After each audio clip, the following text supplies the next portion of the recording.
विद्यार्थी मित्रों, physics JEE unit number 12 lecture number 7 आज આપણે માપન ઉપકરણોની ચર્ચા કરીશું। તો માપન ઉપકરણોમાં પ્રથમ જે ઉપકરણ છે એ છે વિસ્ટન બ્રિજ। વિસ્ટન બ્રિજની જે રચના એ આકૃતિમાં દર્શાવેલી છે। એમાં વિસ્ટન બ્રિજ સમતોલન સ્થિતિમાં હોય એ માટેની શરત કે અહીં દર્શાવેલ જે અવરોધ છે R1 અને આ અવરોધ R2 એ બંનેનો ગુણોત્તર એ આ અવરોધ R3 અને આ જે અવરોધ છે R4 એના ગુણોત્તર જેટલો થાય તો વિસ્ટન બ્રિજ સમતોલન સ્થિતિમાં છે એમ કહેવાય।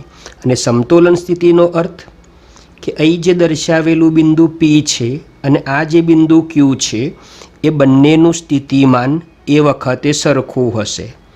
હવે P અને Q બંને બિંદુઓનું સ્થિતિમાન સરખું હોય તો અહીં આ જે તાર છે અથવા આ જે જોડાણ છે એમાં કોઈ પ્રવાહ નહીં હોય, એટલે કે ગેલ્વેનોમીટર આવર્તન નહીં બતાવે। ગેલ્વેનોમીટરમાંથી પસાર થતો પ્રવાહ શૂન્ય હશે। હવે જો તમને કોઈ પ્રશ્ન આપેલો હોય એમાં અહીં દર્શાવેલ જે ચારેય અવરોધો છે એ સમાન મૂલ્યના આપેલા હોય અને દરેકનું મૂલ્ય R હોય તો એ પરિસ્થિતિમાં આ જે ચાર અવરોધ છે કે જેના મૂલ્યો સમાન છે એનો સમતુલ્ય અવરોધ એ R જ મળે। આ વસ્તુ ध्यान રાખવાથી ઘણા પ્રશ્નોમાં તમને સરળતા થઈ જશે। અને એ પરિસ્થિતિમાં વિસ્ટન બ્રિજ છે એ વધુ સંવેદનશીલ હશે। ક્યારે? જ્યારે વિસ્ટન બ્રિજમાં જોડાયેલા બધા અવરોધો છે એ સમાન મૂલ્યના હશે ત્યારે। હવે આપણે એક શરત જોઈએ કે જો R1 અને R3 એટલે આ તરફના કે પરિપથ જે છે એમાં ડાબી તરફના બંને અવરોધો એનો ગુણાકાર જમણી તરફના જે બંને અવરોધો છે R2 અને R4 એના કરતો વધુ હશે તો એ પરિસ્થિતિમાં પ્રવાહ જે છે એ P થી Q તરફ હશે। એટલે અહીં જો આ શરતનું પાલન ન થતું હોય ત્યારે P અને Q વચ્ચે પ્રવાહનું વહન થતું હશે, પણ એ પ્રવાહ કઈ દિશામાં છે એ નક્કી કરવા માટે R1 અને R3 બંનેનો ગુણાકાર R2 અને R4 એ બંનેનો ગુણાકાર કરવાનો। જો R1 અને R3નો ગુણાકાર વધુ હોય તો એ પરિસ્થિતિમાં પ્રવાહ P થી Q તરફ હશે અને જો R2 અને R4 આ બંનેનો ગુણાકાર એ R1 અને R3 કરતો વધારે હશે તો પ્રવાહની દિશા Q થી P તરફ હશે। એટલે એટલું ध्यान રાખીશું કે P અને Q થી આ તરફના જે બે અવરોધો છે એમનો ગુણાકાર વધુ તો પ્રવાહ P થી Q તરફ અને આ તરફના જે બે અવરોધો છે એમનો ગુણાકાર વધુ તો પ્રવાહ Q થી P તરફ હશે। હવે વિસ્ટન બ્રિજના સિદ્ધાંત આધારિત જે રચના છે એ મીટર બ્રિજ છે જેના પ્રેક્ટિકલ તમે કરી ચૂક્યા છો। તો આની અંદર અહીં જે તાર છે A અને C બિંદુ વચ્ચે એ તારની જે લંબાઈ છે એ 100 સેન્ટીમીટર છે। અહીં આ ગેપમાં એક અવરોધ R અને મીટર બ્રિજની બીજી ગેપમાં અવરોધ S જોડેલો છે। હવે ગેલ્વેનોમીટર સાથે જોડેલ જોકી કળને તાર પર ફેરવતો માની લો કે બી બિંદુ પાસે આવે ત્યારે ગેલ્વેનોમીટર છે એ શૂન્ય આવર્તન બતાવે છે તો આ થયું તટસ્થ બિંદુ। હવે જ્યારે ગેલ્વેનોમીટર શૂન્ય આવર્તન બતાવે તો એનો અર્થ કે અવરોધ R અને Sનો ગુણોત્તર અને એથી બી સુધીનો તાર છે એનો અવરોધ પી હોય અને બીથી સી સુધીનો તાર છે એનો અવરોધ એસ હોય તો એનો ગુણોત્તર પી અપોન એસ એ બંને ગુણોત્તરો સરખા થશે. હવે અહીં તારની જે લંબાઈ છે એ એક તરફની લંબાઈ આપણે L1 અને બીજી તરફની લંબાઈ આપણે L2 લઈએ તો આપણે આ સમીકરણ આ રીતે પણ લખી શકીએ, R અપોન એસ બરાબર L1 અપોન L2. હવે કુલ લંબાઈ 100 છે એટલે એક તરફની લંબાઈ આપણે L લઈએ તો બીજી તરફની લંબાઈ છે એ 100 - L સેન્ટીમીટર જેટલી થશે. તો એના આધારે આપણે શરત આ રીતે લખી શકીએ. જો આ L લઈએ તો 100 - L અને L1 લઈએ તો 100 - L1. તો ઇક્વેશન પરથી આપણે બે જે અવરોધો આપણને આપેલા છે એમાંથી કોઈ એક અવરોધ અજ્ઞાત હોય તો એ અજ્ઞાત અવરોધનું મૂલ્ય આપણે શોધી શકીએ છીએ. એટલે મીટર બ્રિજનો ઉપયોગ કરી અને આપણે અજ્ઞાત અવરોધનું મૂલ્ય નક્કી કરી શકીએ અથવા બે અવરોધો અજ્ઞાત હોય તો એમનો ગુણોત્તર શોધી શકીએ છીએ. હવે માપનનું જે બીજું ઉપકરણ છે એ પોટેન્શિયોમીટર છે. તો અહીં પોટેન્શિયોમીટરની રચનામાં એ અને બી બિંદુ વચ્ચે જે તાર જોડેલો છે એ તારની કુલ લંબાઈ L છે. એની સાથે બેટરી કે જેનું વીજચાલક બળ એપ્સિલોન, શ્રેણીમાં અવરોધ પેટી અને બેટરીનો આંતરિક અવરોધ R છે. હવે અહીં પરિપથમાં કુલ પ્રવાહ આપણે I શોધવો છે. તો કુલ પ્રવાહ બરાબર કુલ EMF અપોન કુલ અવરોધ. તો બેટરીનું EMF આપણને એપ્સિલોન આપેલું છે. અહીં અવરોધ પેટીમાંથી કાઢેલો અવરોધ R ઓમ હોય તો એ R, એની સાથે શ્રેણીમાં સ્મોલ r છે એટલે R સ્મોલ r. હવે તાર જે છે એની એકમ લંબાઈ દીઠ અવરોધ રો એટલે કે તારની અવરોધકતા રો હોય અને તારની કુલ લંબાઈ L હોય તો સમગ્ર તારનો કુલ અવરોધ એ આપણને રો ઇન્ટુ L જેટલો મળે. તો આ ત્રણેય અવરોધો શ્રેણી જોડાણમાં એટલે ત્રણેયનો સરવાળો. તો આ ઇક્વેશન પરથી આપણે પરિપથમાં કુલ પ્રવાહ શોધી શકીએ છીએ. હવે માની લો કે અહીં તાર પર C એ તટસ્થ બિંદુ છે જે એ છેડાથી સ્મોલ l જેટલા અંતરે મળે છે. તો એ અને C વચ્ચેનો વિદ્યુત સ્થિતિમાનનો તફાવત જેને આપણે VL કહીએ તો VL બરાબર ઓમના નિયમ પરથી પ્રવાહ ગુણ્યા અવરોધ એટલે L લંબાઈનો જે તાર છે એનો અવરોધ. તો પ્રવાહ તો I છે. હવે એકમ લંબાઈનો અવરોધ રો છે તો સ્મોલ l લંબાઈનો અવરોધ એ રો ઇન્ટુ L થશે. તો એ અને C વચ્ચે વિદ્યુત સ્થિતિમાનનો તફાવત IL રો જેટલો આપણને મળે છે. હવે આપણા જોડે પ્રવાહની કિંમત છે તો એ કિંમત મૂકતો આ સ્થિતિમાનનું ઇક્વેશન આ રીતે આપણે મેળવી શકીએ છીએ. હવે આપેલી પરિસ્થિતિમાં સ્મોલ l એટલે કે જે તટસ્થ બિંદુની લંબાઈ છે એના સિવાયનું પદ અચળ છે. તો એ જે અચળ પદ છે એ VL અપોન L જેટલું થશે જેને આપણે વીજ સ્થિતિમાન પ્રચલન તરીકે ઓળખીશું. તો એ પરિસ્થિતિમાં VL ચલે છે L અથવા તો એ સપ્રમાણતા માટે સિગ્મા મૂકીએ કે જે વીજ સ્થિતિમાન પ્રચલન છે તો ઇક્વેશન આ રીતે આપણે મેળવી શકીએ છીએ. હવે પોટેન્શિયોમીટરના જે ઉપયોગો છે એ પૈકી એક ઉપયોગ છે કે પોટેન્શિયોમીટરની મદદથી બે વિદ્યુત કોષોના EMFની સરખામણી કરવી.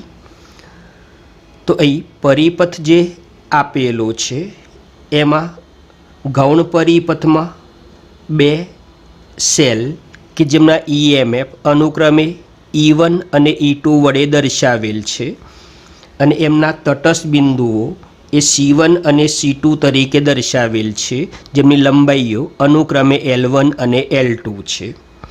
હવે ઓપન સર્કિટ કન્ડિશન એટલે કે જ્યારે પ્રવાહ એ ગૌણ પરિપથમાં નથી, તો એ વખતે વીજચાલક બળ અને સ્થિતિમાન બંને સરખા હશે. હવે આપણા જોડે વીજ સ્થિતિમાનનું જે ઇક્વેશન હતું V બરાબર સિગ્મા L, તો એ V1 બરાબર સિગ્મા L1 અને V2 બરાબર સિગ્મા L2 અને V1 બરાબર E1 અને V2 બરાબર E2 લઈ અને જો આનો ગુણોત્તર લઈએ તો એક પરિણામ આપણને મળે છે કે E1 અપોન E2 બરાબર L1 અપોન L2. આ પરિણામ એક યાદ રાખીશું. હવે જો અહીં જે સેલ આપણને આપેલા છે એમને સહાયકમાં જોડીએ અને એ વખતે તટસ્થ બિંદુ L3 અંતરે મળતું હોય અને એ જ બંને સેલને વિરોધકમાં જોડીએ અને તટસ્થ બિંદુ L4 અંતરે મળતું હોય તથા પ્રથમ જે સેલ છે એનું વીજચાલક બળ બીજા સેલ કરતાં વધારે હોય, તો એ પરિસ્થિતિમાં સહાયકમાં બંને વીજચાલક બળોનો સરવાળો થશે. સહાયકમાં એક બેટરીનો ધન છેડો એ બીજી બેટરીના ઋણ છેડા સાથે જોડાયેલો હશે અને વિરોધકમાં બંને વીજચાલક બળોનો તફાવત લેવાનો છે. એમાં બંને બેટરીના ઋણ છેડા અથવા બંને બેટરીના ધન છેડા પરસ્પર જોડાયેલા હશે, તો એ સિગ્મા L4 જેટલું થશે. હવે ગુણોત્તર લેતો આપણને L3 અપોન L4 મળે છે અને આનું સાદું રૂપ આપી આપણે આ પરિણામ મેળવી શકીએ છીએ.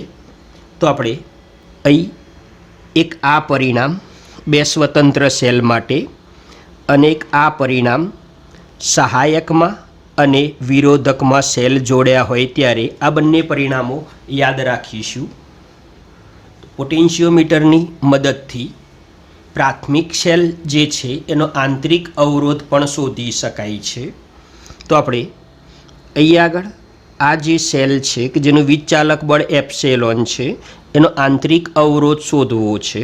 તો આંતરિક અવરોધ માટે આપણે એક ઇક્વેશન આ યાદ રાખીશું કે સેલનો આંતરિક અવરોધ R બરાબર E માઇનસ V અથવા એપ્સિલોન માઇનસ V, કે જે બેટરીનો આંતરિક અવરોધ આપણે શોધવો છે એનું વીજચાલક બળ ઇન્ટુ R, અથવા આપણે તટસ્થ બિંદુ જે શોધ્યું હોય એની લંબાઈઓ આપણે જાણતા હોઈએ તો એ વખતે R બરાબર L1 minus L2 upon L2 into capital R.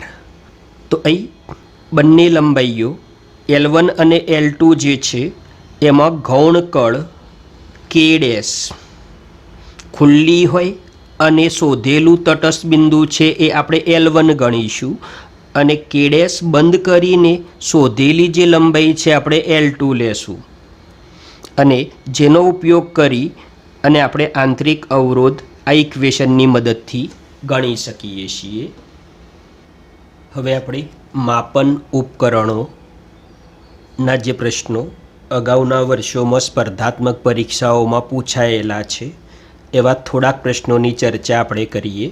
તો એમાં એક પ્રશ્ન આપણને આપેલો છે કે એક વિસ્ટન બ્રિજની 3 બાજુના અવરોધો P, Q અને R છે તથા ચોથી બાજુ પર 2 અવરોધો S1 અને S2 સમાંતરમાં જોડેલા છે. એટલે અહીં વિસ્ટન બ્રિજની 3 જે ભુજાઓ છે એમાં અનુક્રમે અવરોધ P, Q અને R આપેલા છે અને એક જે ભુજા છે એમાં 2 અવરોધો S1 અને S2 સમાંતરમાં જોડેલ છે.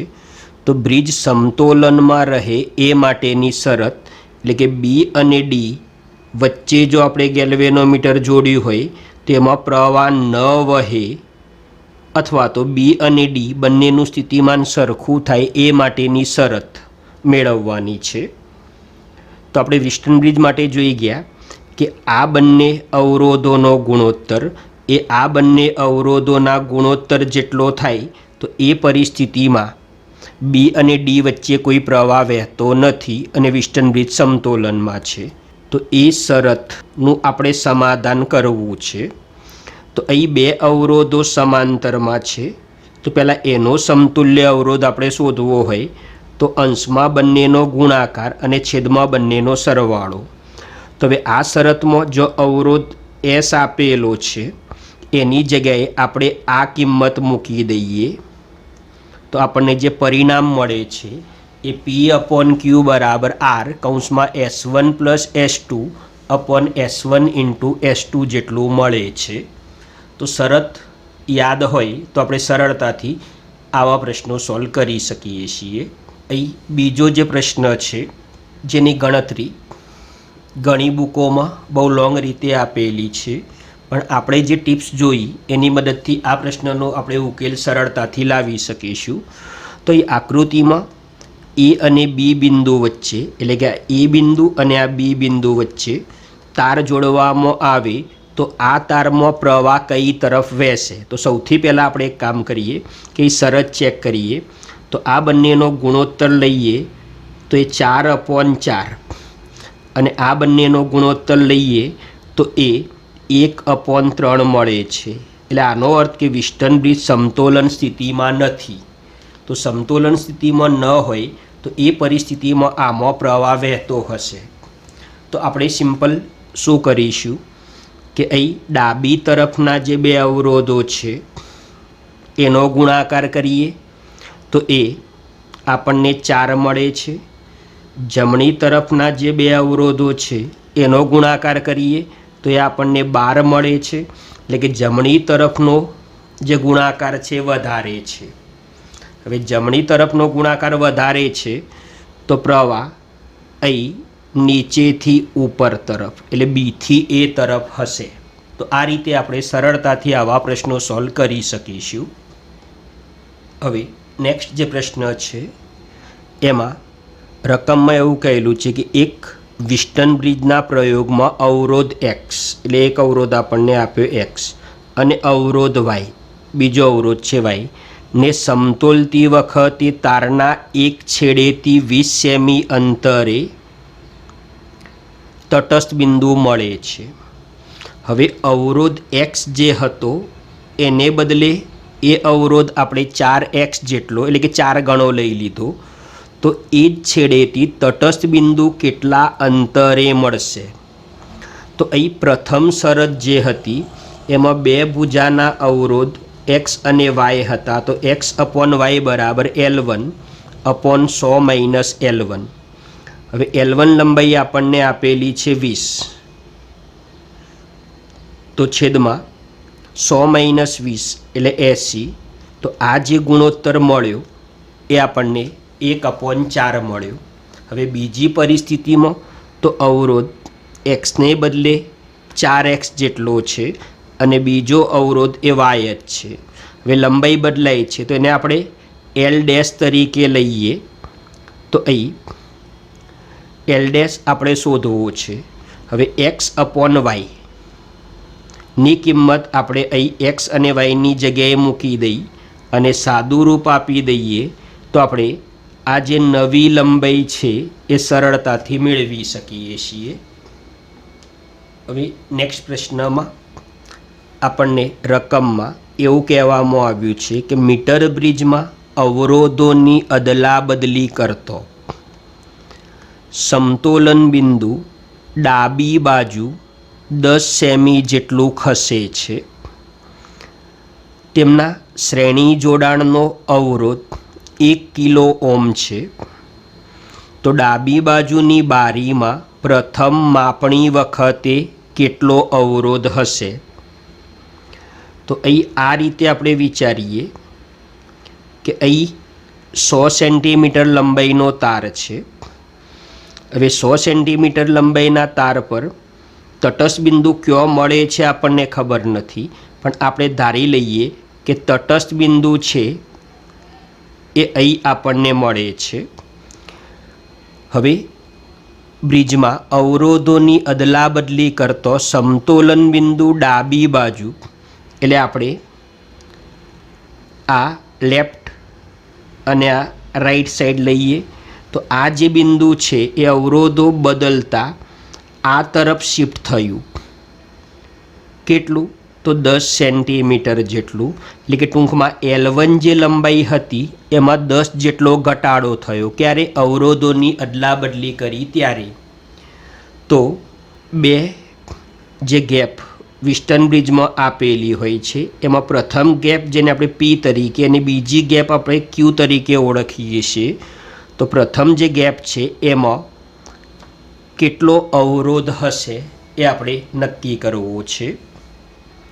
તો પ્રથમ સ્થિતિમાં કે જ્યારે તટસ્થ બિંદુ N પાસે મળે છે ત્યારે ધારી લઈએ કે તટસ્થ બિંદુની લંબાઈ એ L છે. તો R1/R2 બરાબર L/100 - L. હવે બંનેનો સ્થાન બદલતો તો આપણે બંનેનો સ્થાન બદલી દીધો. એટલે કે R1 જો હતો તો આપણે R2 અને R2 જો હતો તો આપણે R1 કરી નાખ્યો. તો એ પરિસ્થિતિમાં જે લંબાઈ હતી એમાં 10 જેટલો ઘટાડો થયો.